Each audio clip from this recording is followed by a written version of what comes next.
Hi, George. Hey, good How to are see you? you. Glad you're here. Great to be here. Today I'm going to brew a Belgian Golden Strong. Awesome. I Let me help you got get my everything recipe. going. Oh, I'd love you to. I scaled it up to 10 gallons, so we got a lot to buy today. That's going to be 10 good. gallons. Yeah. Cleaning supplies, measuring supplies, transferring, etc. We have all of the hops and yeast in those fridges back there. Grains I confess, here. I'm married to a home brewer. My kitchen, my garage, even one of the bedrooms of our house have been taken over by my husband's obsession with making beer. And why not? Craft beer has exploded, especially here in San Diego County. Beer has become as much a part of the region's identity as surf and sun. Many of today's professional brewers started out as home hobby brewers, just like my husband. Do you carry any of the San Diego hops? This time of year, being kind of winter and fall, sometimes you can find some good fresh hop stuff from San Diego during the harvest time. So maybe for some late hopping, that would be a fun thing to do. It could be pretty Just get fun. a different character. Yep. The home brewer is a place where brewers buy hops and other brewing ingredients. They taste beers, swap recipes, and they check out cool gadgets. So you have this little kind of two-sided filter. So this is one side, and you just jam that full of hops. Leaf hops work best. San Diego has more than 100 breweries, and it's best known for its India Pale Ale beers, IPAs as they're called, and double IPAs, both made with intensely aromatic bitter hops. With all the microbreweries and all the home brewers in this region, you would think there would be a big community of hops growers too.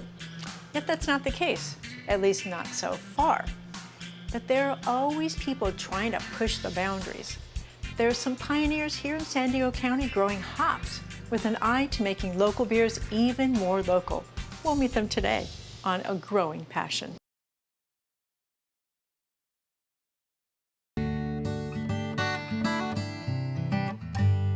There was a time when California was the epicenter of hops production. Around 1900, a farmer named Emil Clemens Horst started a hop farm in Sacramento that grew and shipped hops to the Guinness Brewery all the way in Ireland. At that time, an experienced farmhand could produce 2 bales of hops in a week. Horst invented a machine to separate and bale hops at a rate of 25 bales a day. Prohibition put an end to California's hop crop. It eventually reemerged further north in Oregon and Washington, where rich soils, abundant rainfall, cool winter nights, and long summer days are ideal for growing hops. But there's a renewed interest in locally grown hops here in the Southland. There have always been a few hardy locals who planted hops in their gardens. Today, their numbers are growing. Okay, so Knox and June, are you guys ready to pick some hops? Sean Gardenier is a high school science teacher. He's a husband, a father, a home brewer, and a self-taught hops grower. Nobody was growing hops in this area, Sean. How did you figure this out? Oh, I kind of just looked up some information and gave it a try. As time went on, I think there was a lot more resources available. And I've kind of absorbed everything that I can learn. Now there's a book on hops, there's podcasts on hops. A lot of the hop growers in Oregon and Washington use social media and also present a lot of information. Were you a gardener? I think my grandmother had a green thumb, but not really. Guess you are now, though, huh? Yeah, absolutely. 11 years ago when I started the farm, no one really was growing hops in San Diego. But I was a passionate home brewer, and I wanted to kind of grow just a little part of the process. And so having my in-laws here, I was just like, that looks like a great spot for hops. What do you think? And of course, they were happy to let me do it. Sean's quarter-acre hops field in North San Diego County is a family affair. They've been picking hops since they were born. How long have you been growing hops? This is the 11th season of this hop yard, hop garden. Because there's sticky stuff inside. Oh. See that yellow stuff? That's the sticky stuff. Those are the lupulin glands. It's sticky. And what happens if you don't wash your hands? You'll get everything sticky. Good job, Knox. High five. Your hands are gonna be sticky. Oh, that's okay. That's what lava soap is for. Hops are deciduous, so they disappear in winter and they resprout in spring. New hops are planted in early spring as rhizomes, which are fleshy underground stems that look like a messy mass of roots. But just wait till they start to grow. Each rhizome sends roots down and shoots up. All the while, the rhizomes grow fatter too. Sean chose this sunny hillside to ensure good drainage. That's important for growing hops. He created 3 terraces and planted 10 rhizomes in each. Each winter, Sean prunes away errant roots. And when the crowns grow too large, he digs them up and divides them. Some go back in the ground. The rest he gives away. Hops really grow best between like the 35th and 50th parallel. And around here, we're at 33 degrees north. So it's slightly out of their optimal range. So you want to put them in a position where they can have total sun. So long sunny days is going to be really important. And what about water? Are they thirsty? Very thirsty. You got to consider that you don't have to water them most of the year because they're in a dormancy. But they will utilize a lot of water when they're binding as well as when they're in cone production. Hops are vigorous climbers that need strong support systems. So Sean installed 12 and 16-foot tall posts on either end of his rows. Then he ran galvanized wire overhead. Another piece of wire drops down to where each rhizome is planted. Hop vines are called bines, with a B. So a vine is going to support itself through structures like suction cups or tendrils, whereas a bine is going to support itself from bottom growth. Bines are fast-growing, twisting stems with stiff, scratchy hairs that feel like Velcro. As the bines grow, they twist clockwise around the wire, climbing higher and higher towards the sky. Hops are autonomous climbers. They just kind of climb in a clockwise direction. Even if you're in the southern hemisphere, they're going to do the same thing. You mean they just go around the twine clockwise? Always clockwise? Always clockwise. That's pretty funny. Yeah. In summer, hops bines produce plump buds called cones that are filled with waxy yellow granules of lupulin. Lupulin contains the alpha and beta acids and essential oils that give every variety of hops its characteristic aroma and bitterness. Centennial, if you just take kind of a good smell of the lupulin glands, they have this intense citrus, grapefruit, and a little bit of a resin aroma to them. Hops are dioecious, which means that some plants make male cones and others make female cones. The pale green, papery female cones are the ones used to flavor beer. So we're picking the cones, but I notice these little structures right here. These are the buds, and then eventually that'll turn into a burr, and then later on you'll get the bracts. So this is a developing cone, basically. Correct, yeah. A couple of hours of work nets us a pretty decent hop harvest. But we're not done yet. Sean dries fresh hops on wood and screen drying frames. A fan helps dry out the cones. In the heat of summer, it can take 3 days for the hops to reach just the right degree of dryness. Too much air, heat, and light deteriorate hops over time. So Sean uses a vacuum sealer to preserve his crop. If you were to use all of these hops, how much beer would you make?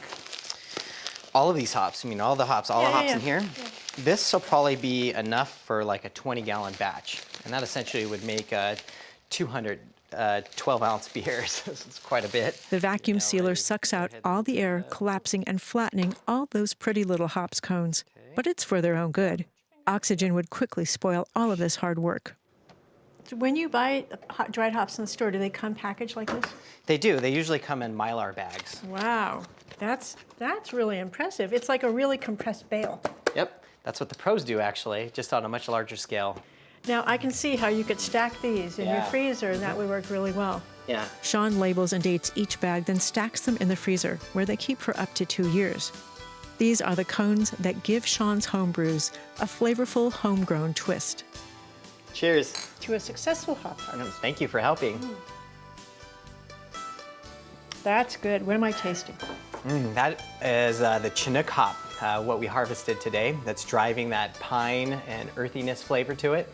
And that's the lupulin, right? The yellow stuff that's inside the cone. So when brewers put the hops in the kettle, that lupulin basically goes into solution and makes the magic happen. Brewers like to say that the yeast drives a lot of the flavor, and it's more of the soul of the beer, but really the hop is the spirit. Fresh grown hops are only available during the few short weeks of summer harvest. The lucky brewers with access to these hops use them to make wet hop beer.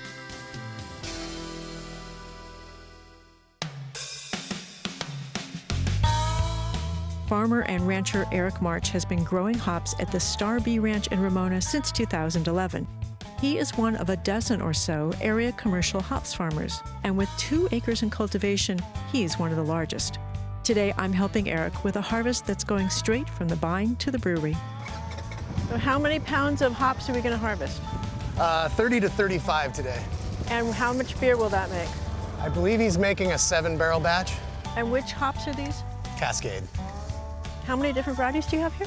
About 9 or 10. Some are smaller in smaller numbers just to test them out to see how they perform in Southern California. What are your best performers? Cascade and Chinook are really nice. Nugget's doing pretty well this year. A good rule of thumb is C varieties do well in California. So Chinook, Crystal, Cascade. Most of these were bred to be grown in Oregon and Washington, so. That's why the name's Chinook, Yeah. Cascade. Yeah. That makes perfect sense. How long does it take you to harvest all of these hops in this field? I've never been able to do them all. Really? Yeah, until we got that big machine that you're gonna see later. When Eric March planted Star Bee's first rhizomes, the idea was to start a brewery at the ranch and brew beer on site using their own hops. But zoning laws don't allow beer to be made on agricultural land. Rather than be discouraged, Eric went ahead and planted the hops. How does growing here compare to growing in Oregon or Washington? Well, here we're definitely much more dry. We don't have the humidity to deal with, so our fungus issues are a lot less severe. And then do you balance that by the amount of extra water you have to apply? Yeah, I kind of just look at the plants to see how they're growing and just add water or take it away depending, just at looking at the soil. And being on drip irrigation, with the drought, we were having so much trouble getting our amendments, our fertilizers, compost, manures, things like that. They just don't wash into the soil when there's no rainfall. So we put a fertilizer injector on the irrigation system so we can actually feed the plants directly through the drip. It's a good way to do it. Yeah, it's very efficient. And what else makes this a good thing to do here in California? The beer industry helps. There's more of a demand now? Yeah, definitely. With all the breweries, especially just in San Diego, it's huge. In San Diego, 3 or 4 pounds of fresh hops harvest per plant is considered to be a pretty good yield. Compare that to Washington State, where farmers harvest 20 pounds off a single plant. That doesn't deter local hops growers, though.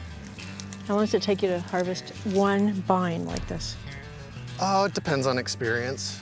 It depends on the size of the vine.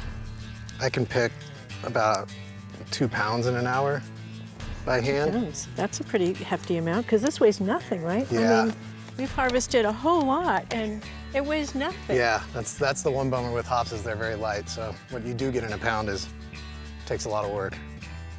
Got any critters that like to come eat these?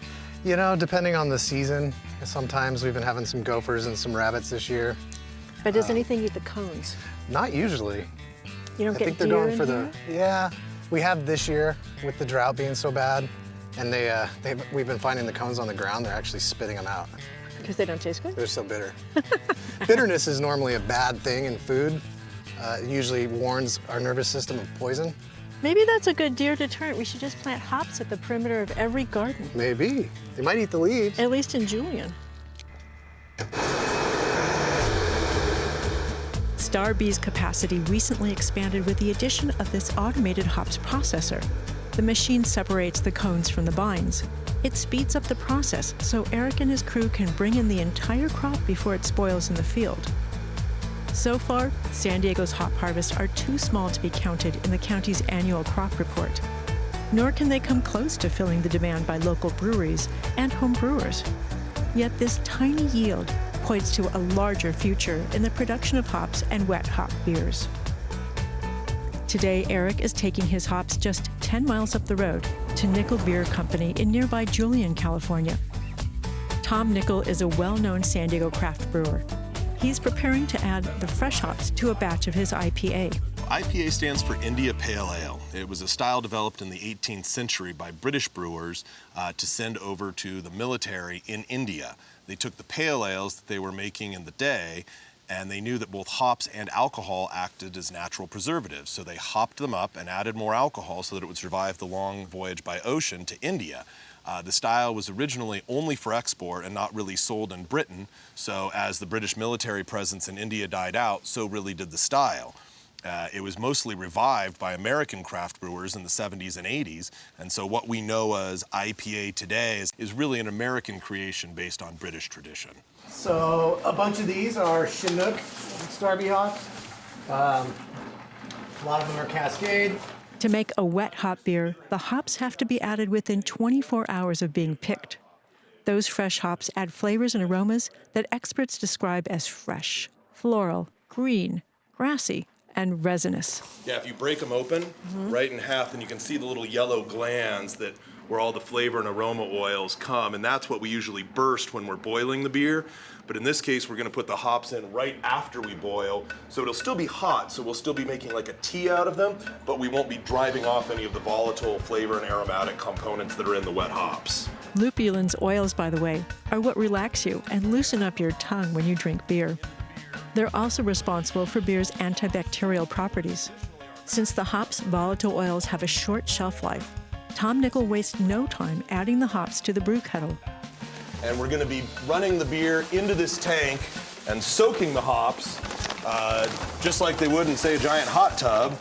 And then we'll be running the beer from this tank into the fermenter. So the hops will have about a 90-minute contact time at roughly 200 degrees, just below boiling. So we'll really maximize all those flavor and aroma oils. Tom Nickel learned his craft working for some of the best-known local brewers, Stone, Pizza Port, and Ballast Point, to name just a few. He opened Nickel Beer amidst the beauty and serenity of Julian, just an hour from downtown San Diego. His interactions with local hops growers gives him a deeper understanding of the connection between growing and brewing. Our growing season's a little different. It ends a little earlier. Our hop harvest is about a month earlier, so the hops are different. But overall, they're of a great brewing quality. The aroma glands, the flavors, the expression of flavors that they give to the beer are just top-notch. So I only brew wet hop beers with San Diego grown hops. How many times will you make a fresh hop beer this season? So I do 5 wet hop beers throughout the season. It's something I've been a big fan of for a long time, and when we opened the brewery here, it was something I was determined to do a lot of because I think they're very unique, and I think it's amazing now that we have a local industry that actually grows hops. And this place is gonna start smelling real good in the next few minutes. The hops, like grapes, are only harvested once a year, and so the opportunity to use them as green or wet hops, which are hops that are right off the vine, is a unique experience that you can only do once a year. The vast majority of hops are kilned and dried for storage so you can brew throughout the year, and the wet hops add a really different flavor to the beer, a lot more herbal and earthy, and because you're using so much of them, you often use 5 times the amount of hops that you would as a dried hop. You're just getting a plant flavor that is much more the essence of what the hop really is than you would in a normal beer. I'm starting to get that, the citrus smell out of this. Yeah, absolutely. You're really starting to get to smell the hops now that they're soaking in there, and you can definitely feel the steam on your face here. Yes, it's a little bit like a sauna. Yeah, a hop sauna. There aren't many places like this where there's such a tight connection between plant and products. It happens largely behind the scenes when farmers and producers have the opportunity to collaborate. We now have, 100 and some breweries in San Diego County. Yeah. It sounds like you've been part of that kind of from the beginning. You've watched it. Can you describe what has happened? Yeah, I mean, I started in the beer industry with Home Brew Mart, working basically at the counter teaching home brewers in '95. And that, the growth between 1995 and 2015 in that 20 years is unbelievable. I think that all of us felt eventually San Diego would get recognized for making good beer, but I don't think anybody thought that we'd be going the kind of places we are in terms of San Diego being so world-renowned, breweries selling for $1 billion, distributed in multiple countries. I just don't think anybody saw where the possibilities could end, and I can't believe where we're gonna be in the next 20 years. You've watched this whole brewing industry grow. Now do you see that the hops industry is going to do the same thing? I definitely think the San Diego hop industry is going to continue to blossom. With the focus on local ingredients and brewers wanting to use local ingredients and being able to use something the same day it's picked, is such a unique experience. And, you know, I would say that the quality of the hops is phenomenal as well, so that we are not only using a local product, we're using a super high quality product. Eric, is it fun for you to watch your hops become beer? Yeah, it's one of the best parts is the reward of working with someone directly, locally, and having a relationship with them and to get to taste the beer when it's done is just. And are you a brewer? I do homebrew, yeah. I spend so much time farming, I don't get to brew as much as I like to, but.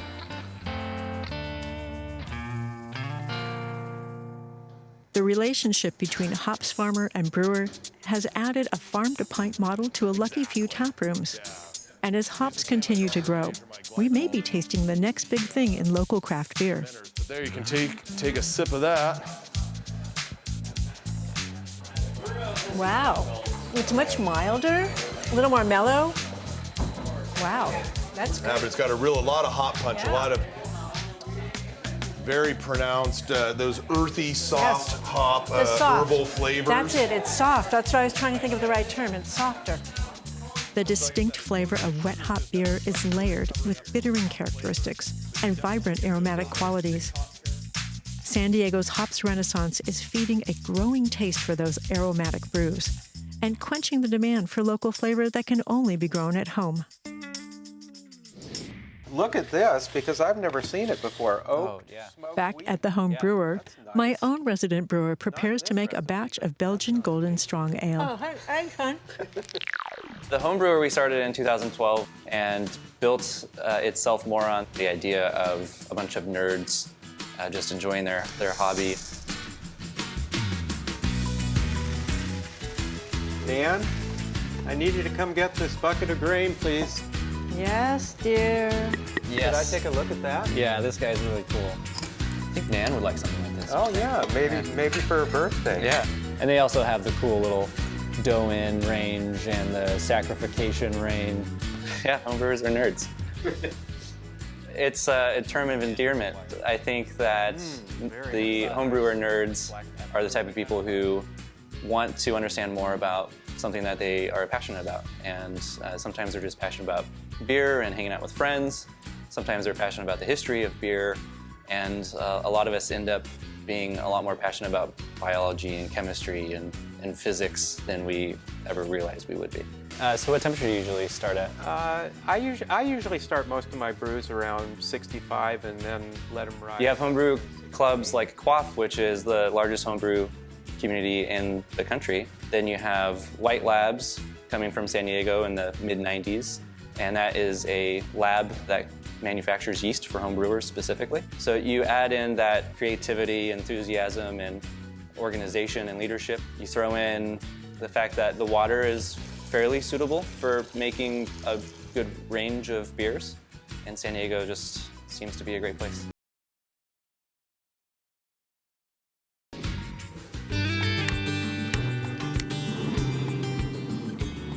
Making beer isn't too difficult, though it takes time and practice. Brewers need patience, along with the right equipment, the space, and a strict adherence to cleanliness. The basic brewing process involves several steps. You start with malted grain. That's grain that's partially germinated, then dried.